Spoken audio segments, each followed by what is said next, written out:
क्या कहना चाहिए? तो क्या सारे चैनल्स दिखा रहे हैं बगैर काटे? नहीं, वो बीप कर रहे हैं। पर आपको ये इमोशन समझना होगा। इट्स अनफॉर्चुनेट लैंग्वेज यूज़ करना, इस तरीके की लैंग्वेज यूज़ करना, मैं आई डोंट एंडोर्स दैट। पर आप अगर समझेंगे कि इस तरीके की हमने लड़ाई लड़ी है, पहली स्पॉन्सर जो पार्टी को तोड़ने का काम किया, 2/3 स्प्लिट जो हुआ था उस समय पर, पार्टी का नाम चिन्ह सब एकनाथ शिंदे को दे दिया था। सुप्रीम कोर्ट में वो लड़ाई अभी भी जारी है। अब फिर से कोशिश की जा रही है। आप लोग उसको ऑपरेशन टाइगर, क्योंकि एकनाथ शिंदे उसको ऑपरेशन टाइगर कह रहे हैं, आप लोग भी ऑपरेशन टाइगर अनुसार हमसे पूछ रहे हैं। हम तो इसको ऑपरेशन बिट्रेयल कहेंगे, क्योंकि ये जो वोट था, इनको हमारी पुरानी पार्टी के वो जो पार्टी जो अभी भी हम लोग लड़ाई लड़ रहे हैं, उस चिन्ह पे नहीं था, उद्धव जी के नाम पे था।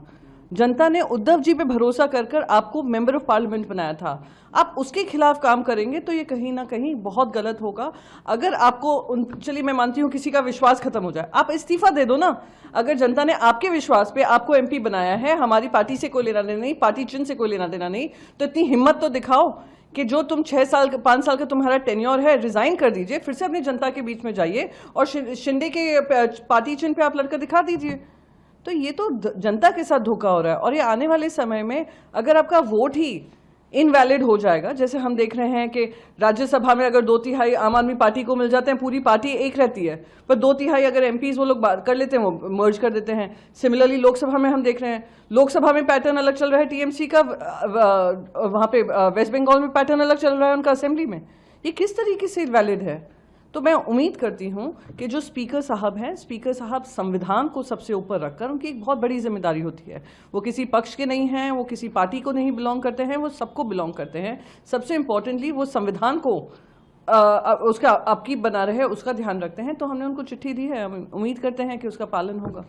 संजय राउत ने कल ट्वीट करके कहा कि सभी एमपीज को 15-15 करोड़ रुपए दिए जा रहे हैं। फिर ये कहा कि इनकी तो 50,000 की भी कीमत नहीं है, लेकिन उद्धव बाला साहब ठाकरे का ब्रांड था, इस वजह से इनको इतने पैसे मिल रहे हैं। फिर ये भी आपकी पार्टी ने व्हिप जारी की है, कल सभी को बुलाया है जो एमपीज हैं कि 11 बजे दिल्ली में मीटिंग है, और अरविंद सावंत की तरफ से लेटर भी लिखा गया है स्पीकर को कि कहा कि अगर इसमें कुछ भी डेवलपमेंट होता है तो हमें इन्फॉर्म किया जाए। ये तीनों सवाल देखिए, संवैधानिक तौर तरीके के अनुसार जो जो हमसे बन पाया है हमने काम किया है।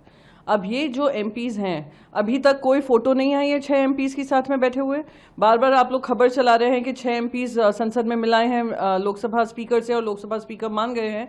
इसकी भी फोटो सामने नहीं आई है। नाम दिए जा रहे हैं कि श्रीकांत शिंदे और प्रताप सरनायक मिलाकर लाए हैं, और वो खुद अभी संजय दीना पाटिल ने कहा मैं तो मुंबई में बैठे हैं, मेरा नाम कैसे लिया जा रहा है। तो ये सारी चीज़ें जो आपको परोसी जा रही हैं सोर्सेज के माध्यम से, वो आप लोग पेश कर रहे हैं, कोई इन्वेस्टिगेट नहीं कर रहा है। तो मेरा सवाल बस यही होगा, जो संवैधानिक तौर तरीके हैं उसके अनुसार हमने चिट्ठी स्पीकर को लिखी है, उसके अनुसार हमने व्हिप जारी किया है, और व्हिप का उल्लंघन जो करेगा वो इमीडिएटली डिस्क्वालीफाई होना चाहिए। वो दूसरी पार्टी में जाकर कोई, जैसे हम शेल कंपनीज की सुनते थे, हवाला का पैसा अब शेल कंपनीज में डालकर वापस देश में लाते हैं। अब शेल पॉलिटिकल पार्टीज निकल आई हैं कि त्रिपुरा की कोई पार्टी 20 एमपी सांसदों को ले लेती है टीएमसी के एमपी से, और वो सबसे लार्जेस्ट अलायंस पार्टनर बन जाती है। तो ये सारी चीज़ें संविधान की धज्जियां उड़ाने वाली चीज़ें हैं, और कोई सुप्रीम कोर्ट में ये अपहोल्ड नहीं होंगी।